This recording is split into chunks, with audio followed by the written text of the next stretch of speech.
একটা মেয়ে লোক, একটা বুড়ি, দুই তিনটা বোঝা, একটা মাথায় নাই, একটা ঘাড়ে নাই, দুটো পড়ে যায় আর উঠি পড়ি দৌড়াচ্ছে। হুজুর তার কাছে ছুটে গেলেন, বললেন বুড়িমা দৌড়াও কেন? সে বলছে তুমি বুঝি জানো না আব্দুল্লাহর পুত্র মুহাম্মদ এসেছে সাল্লাল্লাহু আলাইহি ওয়াসাল্লাম, আজ আর কাউকে রাখবে না, কাফেরগুলোকে কচু কাটা করবে, আমি তো সেজন্যই দৌড়াই।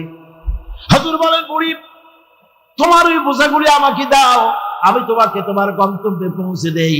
বোঝাগুলি তিনি ঘাড়ে নিলেন, বুড়ির সাথে চললেন। বুড়ি যখন বলল এটাই আমার নিরাপদ জায়গা, এখানে রেখে দাও, বোঝাগুলি সেখানে রেখে দিলেন।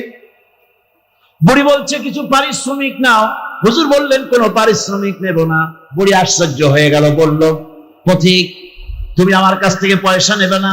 বড়ই আশ্চর্যের কথা, আমার দেশের মানুষ বিনা পয়সায় মানুষকে উপকার করে, চোখে দেখা দূরের কথা, গল্পেও কারো মুখে শুনি নাই। তুমি বিনা পারিশ্রমিকে আমার বোঝা বহন করলে, তুমি কে? তোমার পরিচয়টা দাও। নবীজি তখন বললেন বুড়িমা যার ভয়েতে মসজিদে হারাম থেকে এত দূর পর্যন্ত তুমি এসেছো, আমি সেই মক্কার আব্দুল্লাহর পুত্র এতিম নবী মুহাম্মদুর রাসূলুল্লাহ।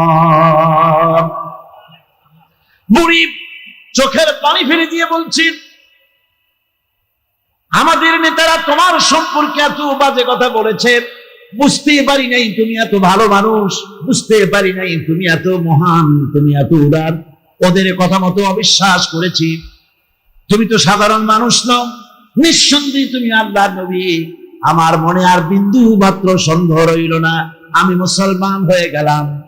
বুড়ি পড়লেন লা ইলাহা ইল্লাল্লাহু মুহাম্মাদুর রাসূলুল্লাহ। জোরে পড়েন লা ইলাহা, আরো জোরে লা ইলাহা, তাড়াতাড়ি লা ইলাহা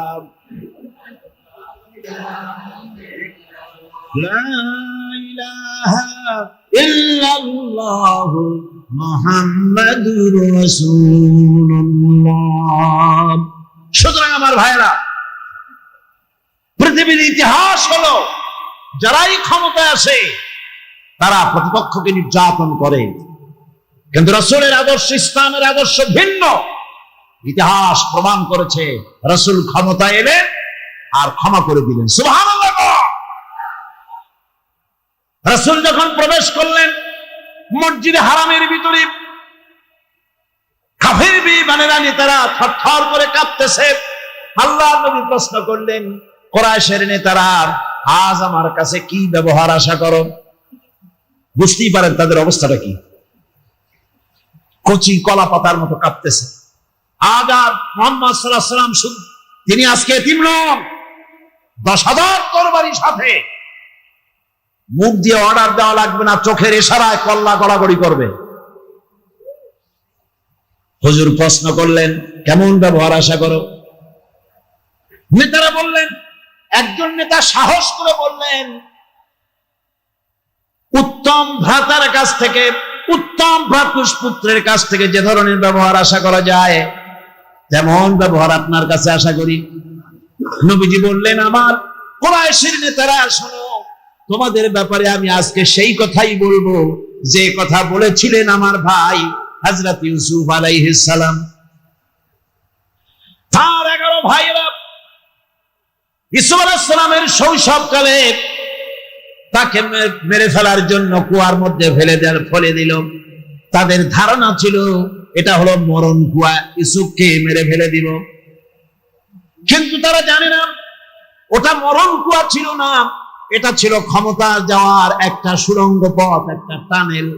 11 ভাই এই টানেলের, এই সুড়ঙ্গ পথের এক মুখে ফেলে দিল ইউসুফ আলাইহিস সালামকে। আল্লাহ রাব্বুল আলামিন সুড়ঙ্গের অপর প্রান্ত থেকে হযরত ইউসুফকে উঠায়া মিশরের সিংহাসনে বসায়া দিলেন। হযরত ইউসুফ আলাইহিস সালাম আজ তিনি মিশরের প্রেসিডেন্ট। 11 ভাই দুর্ভিক্ষের কারণে খাবার নিয়ে এসে, খাবার নেওয়ার জন্য, খাদ্য শস্য নেওয়ার জন্য আজ ইউসুফ আলাইহিস সালামের দরবারে হাজির। তারা বুঝতে পারে নাই হযরত ইউসুফ আলাইহিস সালাম প্রেসিডেন্ট হয়ে গেছে। ওরাও হযরত ইউসুফ আলাইহিস সালামকে চিনে ফেলেছেন। হযরত ইউসুফ বলছেন, হযরত রাসূল করিম সাল্লাল্লাহু আলাইহি ওয়াসাল্লাম বলেন, আমার ভাই ইউসুফ আলাইহিস সালাম ওই 11 ভাই সম্পর্কে যে বক্তব্য রেখেছিলেন, যে সিদ্ধান্ত নিয়েছিলেন, তোমাদের ব্যাপারেও আমি সেই সিদ্ধান্ত নেব। হযরত ইউসুফ আলাইহিস সালাম বলেছিলেন, লা তাসরিবা আলাইকুমুল ইয়াউম, তোমাদের বিরুদ্ধে আজকে আমার কোনো ক্ষোভ নাই, কোনো বিদ্বেষ নাই। তোমরা আমাকে কুয়ায় ফেলে দিয়েছিলে, আমি তোমাদেরকে মাফ করে দিলাম। রাসূল করিম সাল্লাল্লাহু আলাইহি ওয়াসাল্লাম বলেন, ও কুরাইশের নেতারা, খাব্বাবকে মেরেছো, খুবাইবকে মেরেছো, আম্মারকে মেরেছো, সুমাইয়াকে শহীদ করেছো, আমার সাহাবীদের উপর অত্যাচার করেছো, মুসলমানদের উপর নির্যাতন করেছো, আমার উপরে পাথর চাপা দিয়েছো, আমাকে কষ্ট দিয়েছো, যত নির্যাতন করেছো আমি আল্লাহর রাস্তায় তোমাদের সব অপরাধ ক্ষমা করে দিলাম। কোনো ক্ষোভ নাই, কোনো বিদ্বেষ নাই, সব মাফ করে দিলাম। আবু সুফিয়ান যথেষ্ট ষড়যন্ত্র করেছে, শুধু আবু সুফিয়ানকে মাফ করা হলো না, আবু সুফিয়ানের বাড়িতে যারা আশ্রয় নেবে তাদেরকেও ক্ষমা করে দেওয়া হলো। এর নাম ইসলাম। এর নাম কি? ইসলাম। এটা ইসলামের ইতিহাস। বন্ধুগণ, রাসূল করিম সাল্লাল্লাহু আলাইহি ওয়াসাল্লাম পৃথিবীতে ফাসাদ সৃষ্টি করার জন্য আসে নাই, শান্তি প্রতিষ্ঠা করার জন্য এসেছিল। কি সৃষ্টি করার জন্য? শান্তি। এই শান্তি প্রতিষ্ঠিত হলো রাজনীতির মাধ্যমে না রাজনীতি বাদ দিয়া? রাজনীতি প্রক্রিয়ার মাধ্যমে। রাসূল করিম সাল্লাল্লাহু আলাইহি ওয়াসাল্লাম মক্কা নগরীতে মক্কার জীবনে 13 বছর কাটালেন, তাওহীদ, রিসালাত ও আখিরাতের কথা বললেন। এরপরে মদিনা মুনাওয়ারায় চলে এলেন। মদিনায় আসার আগে রাতের বেলায় চুপি সারে 70 জন লোক দেখা করলো রাসূলের সঙ্গে, আহলে ইয়াসরিব। মদিনার আগে নাম ছিল ইয়াসরিব। এই মদিনার 70 জন লোক গোপনে দেখা করে বললেন, ইয়া মুহাম্মদ সাল্লাল্লাহু আলাইহি ওয়াসাল্লাম, আমরা আপনার হাতে বায়াত নিতে এসেছি, আপনি আমাদের দাওয়াত কবুল করেন।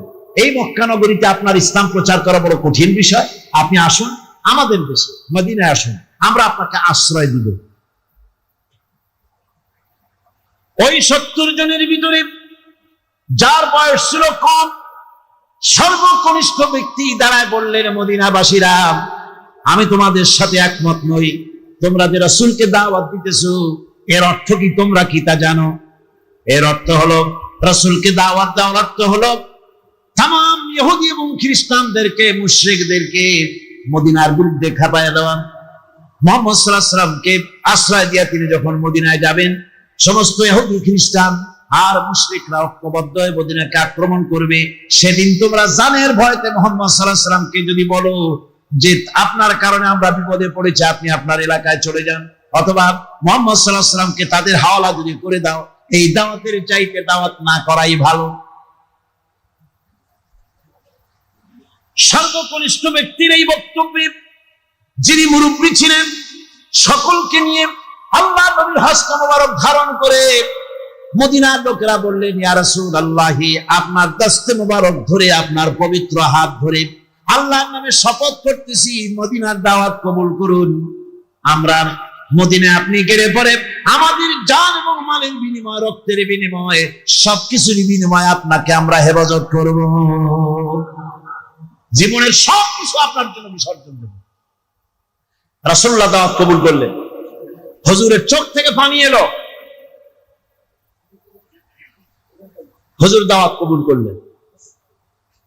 এই মুরব্বী আবার বললেন, মদিনা থেকে আগত 70 জনের যিনি লিডার, তিনি বললেন, ইয়া রাসূলুল্লাহ, আপনি যখন দাওয়াত কবুল করলেন, এটা আমাদের জাহি কিসমত, আমাদের বড় ভাগ্যের ব্যাপার।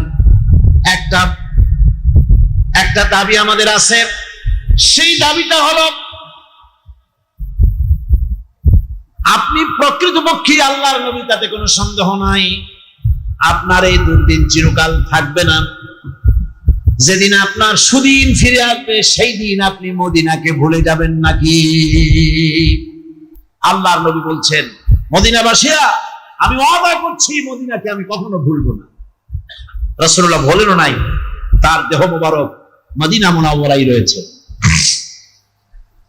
রাসূল করিম সাল্লাল্লাহু আলাইহি ওয়াসাল্লাম মদিনা মুনাওয়ারায় গেলেন, ইসলামের রাষ্ট্র প্রতিষ্ঠা করলেন।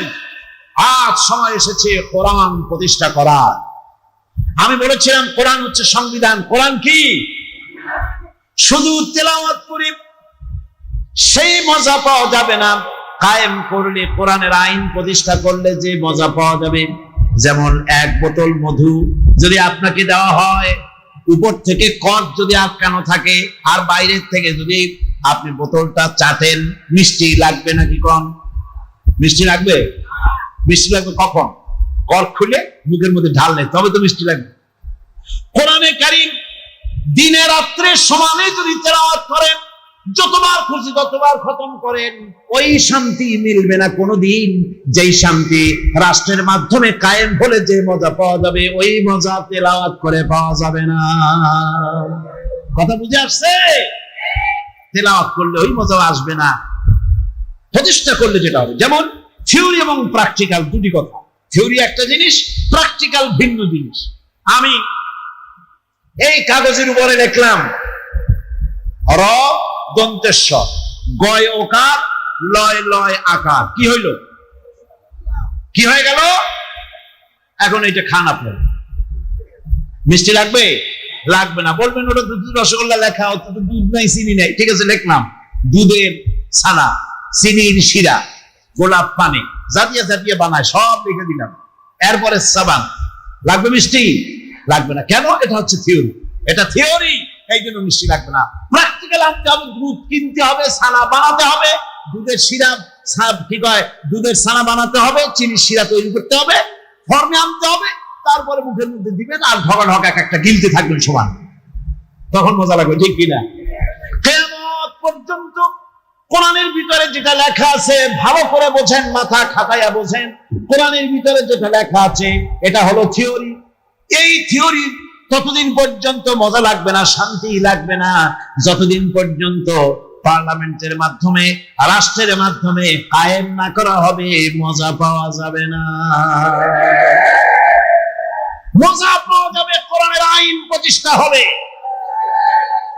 পার্লামেন্টে যখন সন্ত্রাসের ব্যাপারে কথা উঠলো, আমি তখন বললাম, মাননীয় স্পিকার, সন্ত্রাস আপনারা বন্ধ করতে পারবেন না, কারণ মাদ্রাসাগুলি কি সন্ত্রাসের কারণে বন্ধ হয়? বলেন হয়? হইতে পারে একটা, আপনারা পাইকারি দরে না বললে আমি তো শুনবো কেন? আমি তো কিছু জানি। ঢাকা আলিয়া মাঝে মধ্যে বন্ধ হয়, এটার কারণ হলো ওর পাশেই আছে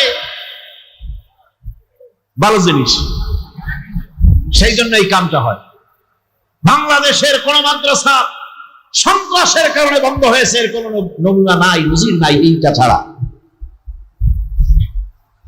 ওখানে সন্ত্রাস হয়, সন্ত্রাস হয় কলেজে, বিশ্ববিদ্যালয়। কারণ মাদ্রাসাগুলিতে সন্ত্রাস না হওয়ার কারণ কোরআনে কারীম দিয়ে মানুষকে বোঝানো হয়, ছাত্রদেরকে বোঝানো হয়, কোন মানুষকে যদি হত্যা করা হয়, মান কাতালা মুমিনান মুতাআম্মিদান ফাজাযাউহু জাহান্নাম।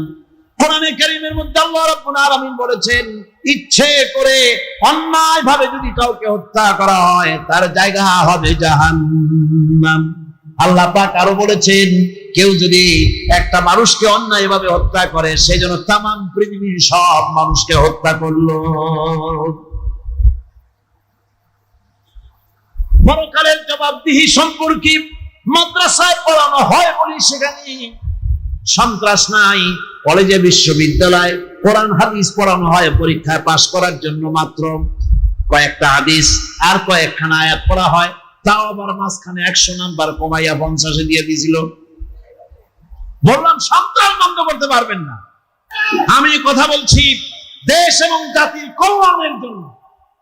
কল্যাণ যদি পেতে চাই, মজা যদি পেতে চাই কোরআনের, কোরআনকে প্রতিষ্ঠা করতে হবে, কোরআনের আইন চালু করতে হবে সর্বত্র, তাহলেই শান্তি আসবে, নইলে শান্তি আসবে না। চুরির আইন, ডাকাতি করলে কি শাস্তি হবে, চুরি করলে কি শাস্তি হবে, জিনা করলে কি শাস্তি হবে, মদ পান করলে কি শাস্তি হবে, সব কোরআন আছে না? সব কোরআনে কারিমে আছে। এগুলি কোরআনে রয়ে গেছে। এগুলি কায়েম হয়েছিল মদিনায়। কোথায় হয়েছিল? মদিনায়। অভাব অভিযোগ ছিল? ছিল না। রাসূলুল্লাহ বলেছেন খায়রুল কুরুনে কারনি, সর্বশ্রেষ্ঠ যুগ আমার যুগ। চুরি নাই, ডাকাতি নাই, জেনা নাই, হত্যা নাই। পাইকারি দরে লোকেরা মুসলমান হওয়া শুরু করে দিল। আল্লাহ রাব্বুল আলামিন ঘোষণা করলেন ইযা জাআ নাসরুল্লাহি ওয়াল ফাতহ ওয়া রাআইতান নাসা ইয়াদখুলুনা ফি দীনিল্লাহি আফওয়াজা ফাসাব্বিহ বিহামদি রাব্বিকা ওয়াস্তাগফির ইন্নাহু কানা তাওয়াবা। যখন আল্লাহর মদদ আসবে, যখন বিজয় আসবে, তখন দেখতে পাবে দলে দলে লোকেরা ইসলামে প্রবেশ করছে। সুবহানাল্লাহ। ইসলামের বিজয় এলো, দলে দলে লোক ইসলামে প্রবেশ করতে লাগলো। কাফেররা চিন্তা করলো যে আসলে আমরা খামোখাই মুহাম্মদ সাল্লাল্লাহু আলাইহি ওয়াসাল্লামের বিরোধিতা করেছি, না বুঝে বিরোধিতা করে, আজও তাই করে। ইসলামের ভয় পায়। কারে ভয় পায়? ভয়ের যদি দুনিয়ায় কিছু থাকে তো তার নাম ইসলাম। আমি বুঝি না ইসলামের ব্যাপারে নিরপেক্ষ থাকা লাগবে, ধর্মের ব্যাপারে নিরপেক্ষ থাকা লাগবে। এটা কি কথা? ভাতের ব্যাপারে নিরপেক্ষ থাকে কেউ? বিবাহ করার ব্যাপারে নিরপেক্ষ থাকে কোন যুবকেরা? ঘুমাবার ব্যাপারে নিরপেক্ষ থাকে কেউ? ধর্ম এইটার ব্যাপারে নিরপেক্ষ থাকা লাগবে। এমন পাগলামি যে আবিষ্কার করেছে আল্লাহ, লানত হোক তার উপর, আল্লাহ গজব হোক তার উপরে। ধর্ম নিরপেক্ষ মতবাদ মুসলমানদের জন্য নয়, পৃথিবীর কোন মানুষের জন্য নয়। মানুষেরা ধর্মের পক্ষেই থাকবে, নিরপেক্ষ থাকবে না। ধর্ম পক্ষে থাকার জিনিস, নিরপেক্ষ থাকার জিনিস নয়। কোরআন জানে না, হাদিস জানে না। আপনাদের ধানমন্ডি মসজিদের ইমাম আলহামদুলিল্লাহ জবরদস্ত আলেম, তিনি বলেছেন তার বক্তৃতার ভিতরে লা ইকরাহা ফিদ দ্বীনের কথা। আন্দাজে কি এর সাথে কি মিলাই দিল?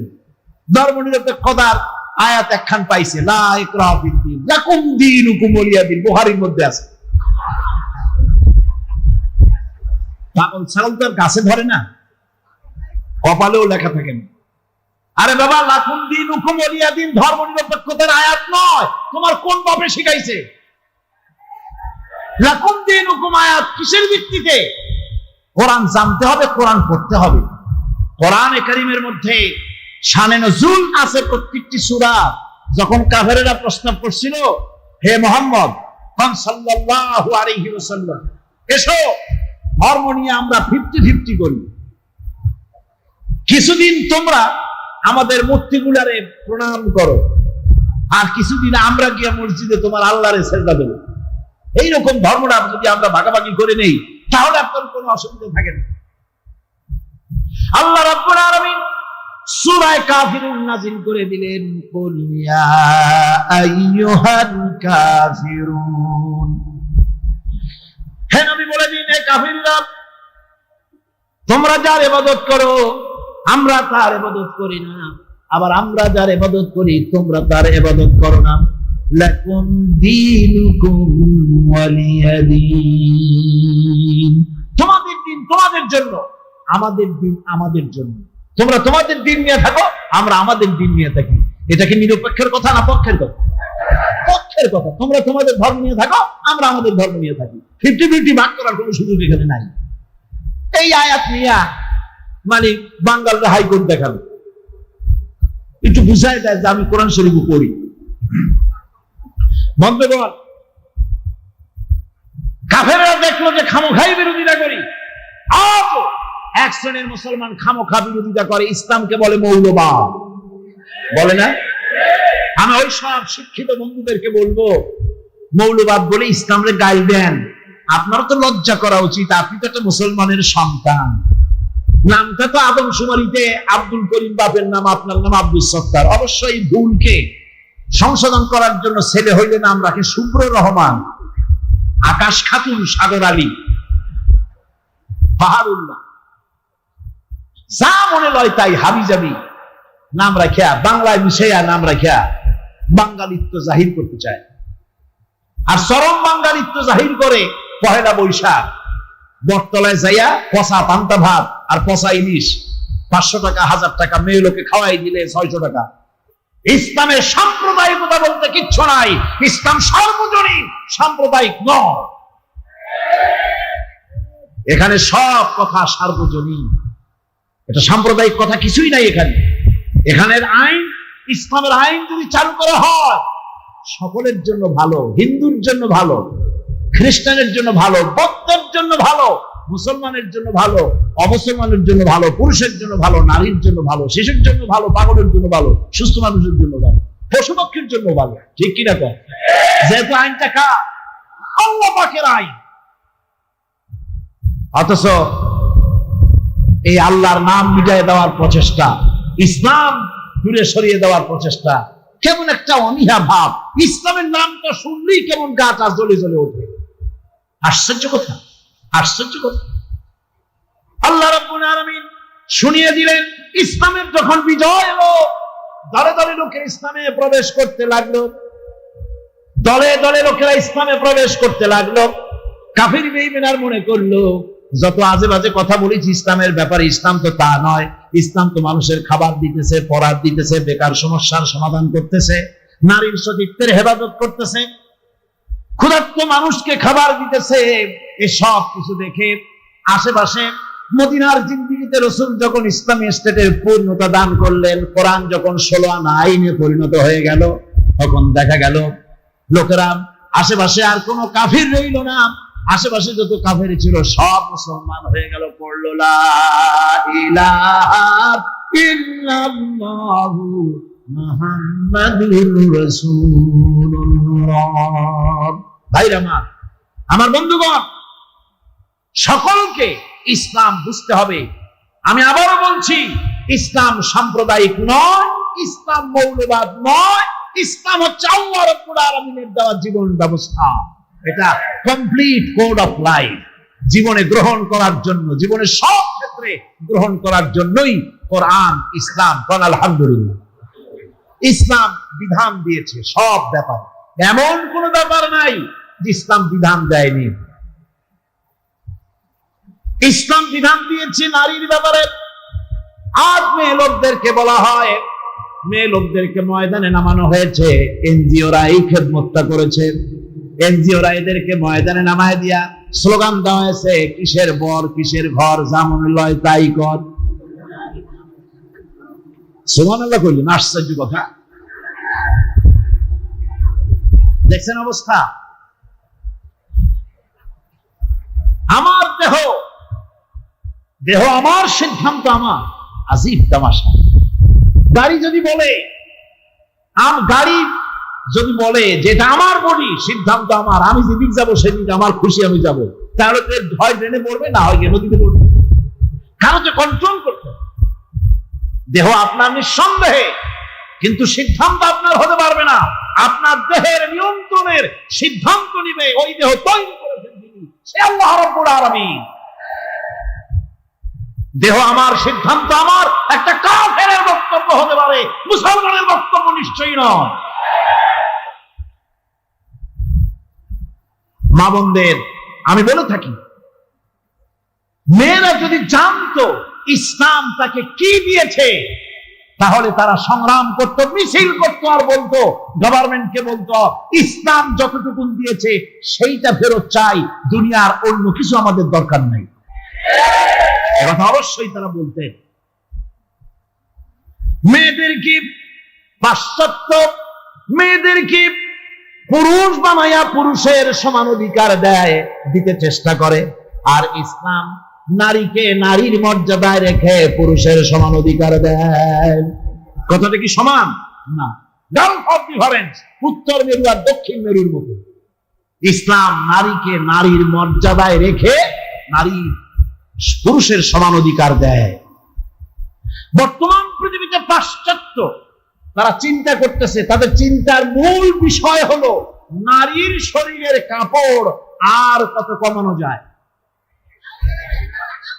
নিজেদের শরীর ঢাকা, পায়ে মোজা, এরপরে জুতা, তারপরে প্যান্ট পরিয়া জুতাটারে ঢাকিয়া রাস্তা সাফ করতে করতে যায়, জামাটারে ইন করিয়া শার্টটারে এখানে কলার দিয়া টাই দিয়া আটকাইয়া, মাথায় হ্যাক করিয়া, এখানে আবার বোতাম দিয়া, বাংলার আলো বাতাস কোনো দিয়ে ঢুকতে না পারে পুরুষ তার শরীরকে এভাবে হেফাজতে রাখে।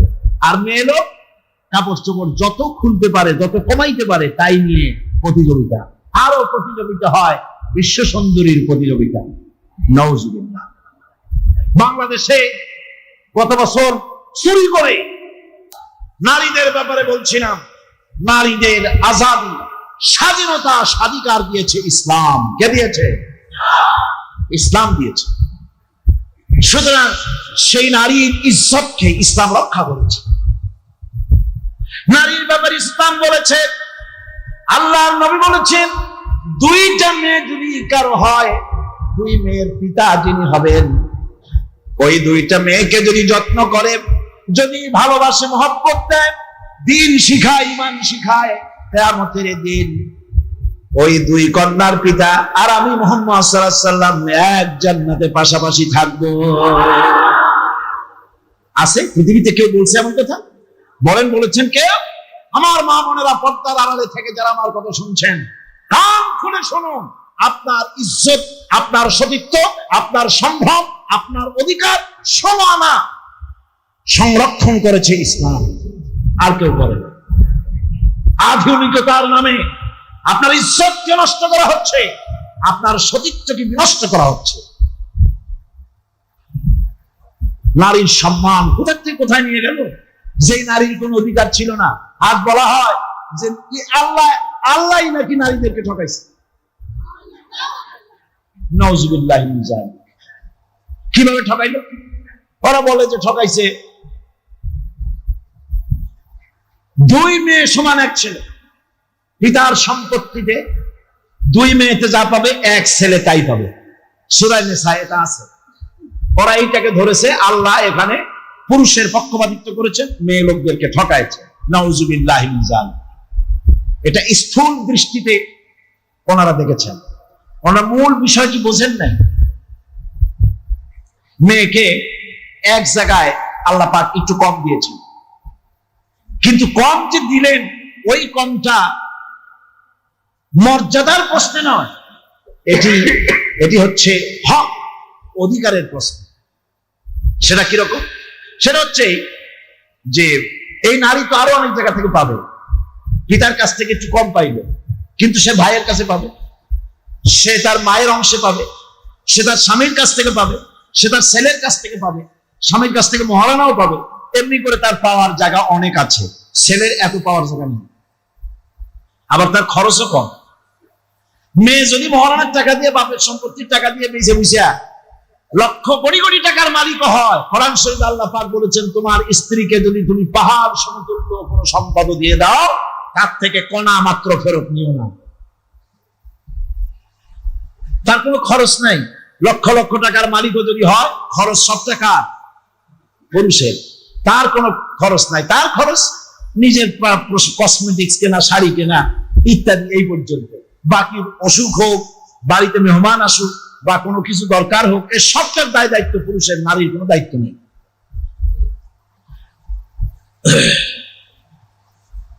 ওই যে একটা ভাগ কম পাইল, এইখানেই ওনাদের মাথা ধরেছে যে ইসলাম ঠকাইছে।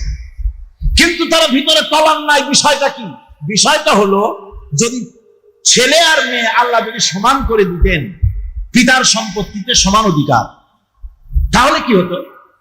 মেয়েটা বিবাহ হয়ে যাওয়ার পর এই সম্পত্তি তার স্বামী অথবা মেয়ে নিশ্চয় বিক্রি করে নিয়ে যাবে। এখানে তার ভাড়া রাখবে না বাপের বাড়ি, এরা বিক্রি করবে। বিক্রি করে নিয়ে গেল, বাপও মরে গেল। মেয়েটা তার স্বামী বাড়ি গিয়ে হয় বিধবা হলো, আনফরচুনেটলি বিধবা হয়ে গেল, অথবা তালাক প্রাপ্ত হলো। যদি তালাক প্রাপ্ত হয় অথবা বিধবা হয়, তখন এই মেয়েটি এসে উঠবে কোথায় বলেন আপনার? ভাই কেন তাকে দেখতে যাবে? একদিন দেখবে, 2 দিন দেখবে, 3 দিন দেখবে, 1 সপ্তাহ দেখবে, 1 মাস দেখবে, তারপরে দেখার দরকার নেই। ভাই যেন বোনকে এই চরম দুর্দিনে বোনকে যেন অবহেলা করতে না পারে, সেজন্য আল্লাহ রাব্বুল আলামিন ভাইয়ের জন্য একটা ভাগ বেশি রেখে দিয়েছেন, বোন ভাগনার বিপদের দিনে যেন আশ্রয় দেয়। আল্লাহ রাব্বুল আলামিনের সওয়াবের প্রতি যারা কটাক্ষ করে তাদের ঈমান নিয়ে সন্দেহ দেখা দিবে, তাদের ঈমান নাই। ইসলাম নারীকে সম্মান দিয়েছে, মর্যাদা দিয়েছে, অধিকার দিয়েছে। মসজিদে নামাজ পড়ার অধিকার রয়েছে, ঈদের ময়দানে যাওয়ার অধিকার রয়েছে, যুদ্ধের ময়দানে আসার অধিকার রয়েছে, ব্যবসা করার অধিকার রয়েছে, শিক্ষার অধিকার আছে, সব। তবে পর্দার সাথে, কিসের সাথে? পর্দার সাথে। এই পর্দা আবার কি? সেই পর্দা হচ্ছে, আসলে শব্দটা হচ্ছে হেজাব। কোরআনে কারিমে এটাকে হেজাব বলা হয়েছে। এই হেজাব এটা হচ্ছে পরপুরুষের সাথে থেকে, অবাধ মেলামেশা থেকে হেফাজতে রাখা, এটাই হলো হেজাব। হেজাব আর নিকাব এটা মহিলাদের জন্য প্রয়োজন, মহিলাদের স্বার্থেই, সেজন্য তাদেরকে পর্দা করতে হবে। নারীকে বলা হয়েছে পরপুরুষ থেকে তোমাদের চক্ষুকে নিম্নগামী করো, আর পুরুষকেও বলা হয়েছে পরনারী থেকে চক্ষুকে নিম্নগামী করে রাখো। একদিকে নামাজ রোজা করছি, অন্যদিকে আল্লাহর আইনের প্রতিটি ধারাকে লঙ্ঘন করে চলছে, মিথ্যা ওয়াদা করে, মিথ্যা কথা বলে, সুদ খায়, ঘুষ খায়, জেনা করে, এরপরে অন্যের হক নষ্ট করে, প্রতিবেশীর হক নষ্ট করে, হারাম মাল খায়, হকদারের হক নষ্ট করে, প্রতিবেশীর হক নষ্ট করে, কাউকে ক্ষমতাশীল মনে করে নিজের প্রয়োজনের জন্য তার কাছে দোয়া করা, দুঃখ কষ্টে তার কাছে সাহায্য চাওয়া, ক্ষয়ক্ষতি এবং বিপদ আপদ থেকে বাঁচার জন্য কারো কাছে আশ্রয় চাওয়া। কোরআন মজিদের দৃষ্টিতে এগুলি সব হচ্ছে পূজার পর্যায়ভুক্ত, এগুলি করা যাবে না। সবটাই বলতে হবে আল্লাহ রাব্বুল আলামিনের কাছে। কার কাছে বলতে হবে? কোরআন বলছে, আল্লাহ পাক বলেন, বলো আমার রবের পক্ষ থেকে স্পষ্ট নির্দেশ লাভ করার পর, হুকুম লাভ করার পর, আল্লাহকে ত্যাগ করে তোমরা যাদের পূজা করছো তাদের পূজা আমি করি না।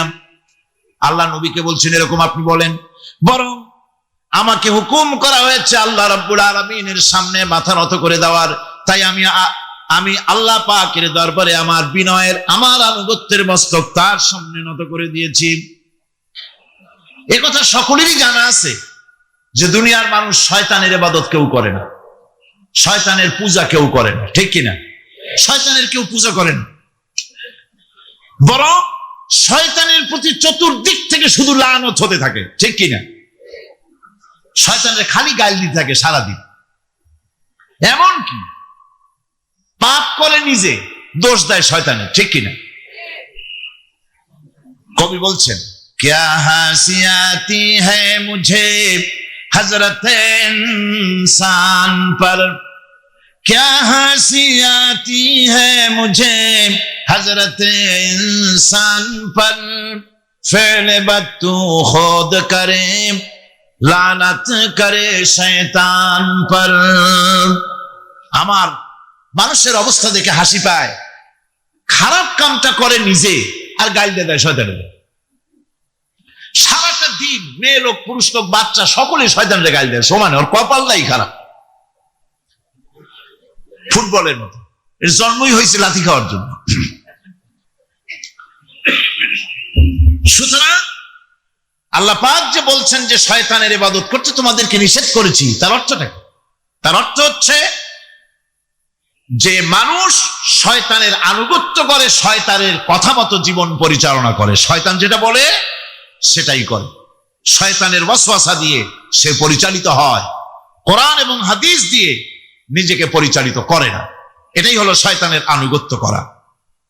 কিয়ামতের দিন আল্লাহ রাব্বুল আলামিন বলবেন, উহশুরুল লাযীনা যালামু ওয়া আযওয়াজাহুম ওয়া মা কানু ইয়াবুদুনা মিন দুনিল্লাহি ফাহাদুহুম ইলা সিরাতিল জাহিম।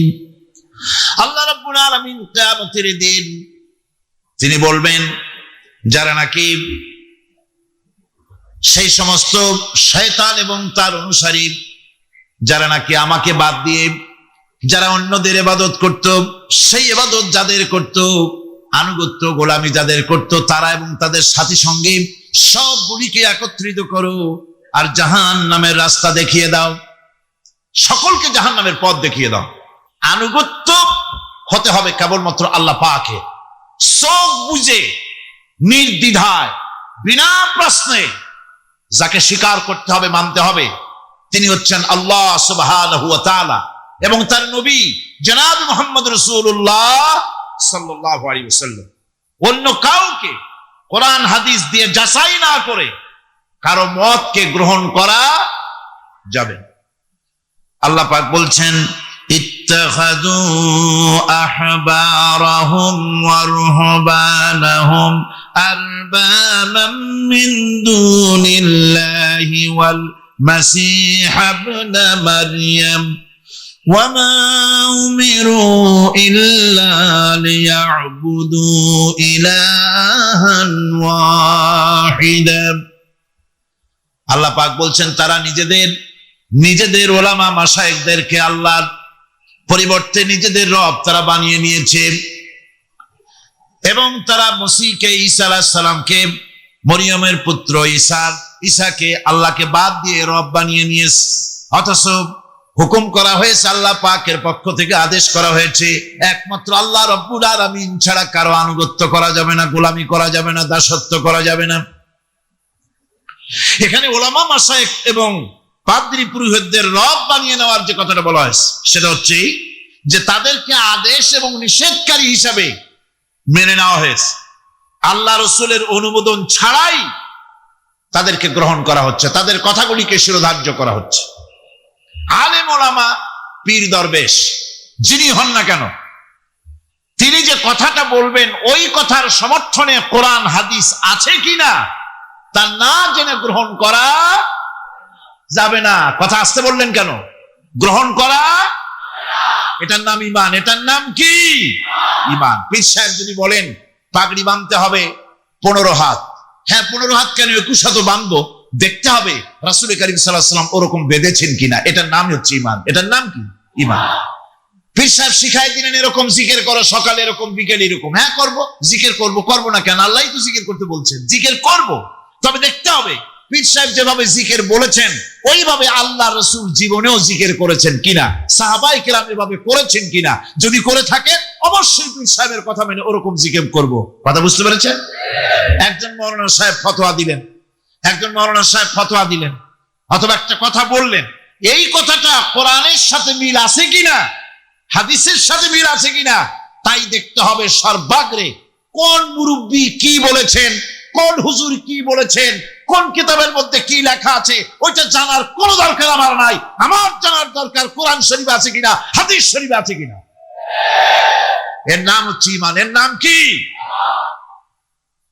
এটাই হচ্ছে আনুগত্য আল্লাহ পাকের দরবারে। এটাই হচ্ছে আনুগত্য করার জন্য এটাই সবচেয়ে বড় দলিল যে আল্লাহর হুকুম মেনে চলতে হবে আর অন্য কারো অন্ধ অনুকরণ করব না।